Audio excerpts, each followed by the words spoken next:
Hello everyone, welcome to my channel. आज का जो हमारा टॉपिक है that is about difference between active transport and passive transport. तो सेल मेम्ब्रेन के अक्रॉस आयंस का, मॉलिक्यूल्स का बेसिकली एक तरीके से मूवमेंट होता है। ये एक्टिव है या पैसिव है, तो इसके बीच के डिफरेंसेस को आज हम इस वीडियो में स्टडी करेंगे।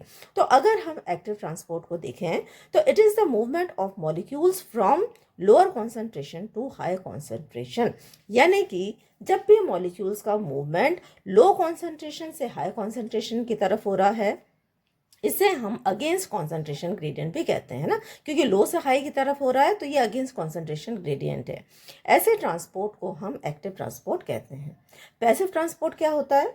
The movement of molecule is from higher concentration to lower concentration, यानी कि जो मॉलिक्यूल्स का मूवमेंट है, जहाँ पे ज़्यादा उनका कॉन्सेंट्रेशन है वहाँ से कम कॉन्सेंट्रेशन की तरफ मूवमेंट हो रहा है, जिसे हम अलोंग कॉन्सेंट्रेशन ग्रेडियंट भी कहते हैं।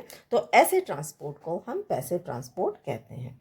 दूसरा डिफरेंस अगर हम देखेंगे तो क्योंकि ये लो से हाई कॉन्सेंट्रेशन की तरफ हो रहा है तो डेफिनेटली यहाँ पर एनर्जी की रिक्वायरमेंट होगी। तो energy is required which is in the form of ATP. तो एटीपी के फॉर्म में एक्टिव ट्रांसपोर्ट के अंदर एनर्जी की रिक्वायरमेंट होती है। पैसिव ट्रांसपोर्ट के अंदर एनर्जी की कोई रिक्वायरमेंट नहीं होती।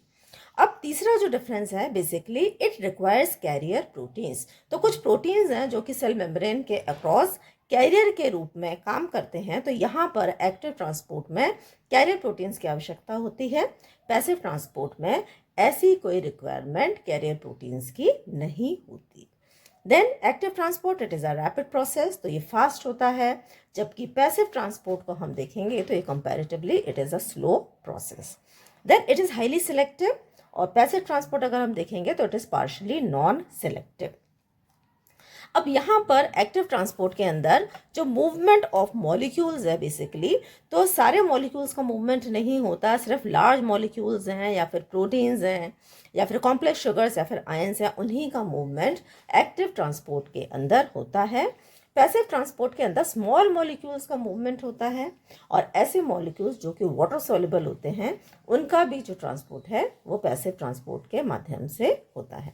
कुछ टाइप्स हैं एक्टिव ट्रांसपोर्ट के, for example endocytosis, exocytosis, proton pumps जहाँ पे प्रोटॉन पंप होता है, और सोडियम पोटेशियम पंप जो कि सोडियम पोटेशियम का बेसिकली यहाँ पे पंप एक्ट करता है। और टाइप्स अगर हम पैसिव ट्रांसपोर्ट के देखेंगे तो यहाँ पे डिफ्यूजन है और ऑस्मोसिस है। तो ये कुछ बेसिक डिफरेंसेस हैं जो कि एक्टिव ट्रांसपोर्ट और पैसिव ट्रांसपोर्ट के बीच में होते हैं। तो it is a short video. I hope आपको ये जो टॉपिक है समझ में आया होगा। तो अगर वीडियो पसंद आया है तो वीडियो को लाइक करें, चैनल को सब्सक्राइब करें, वीडियो को शेयर करें। Thanks for watching.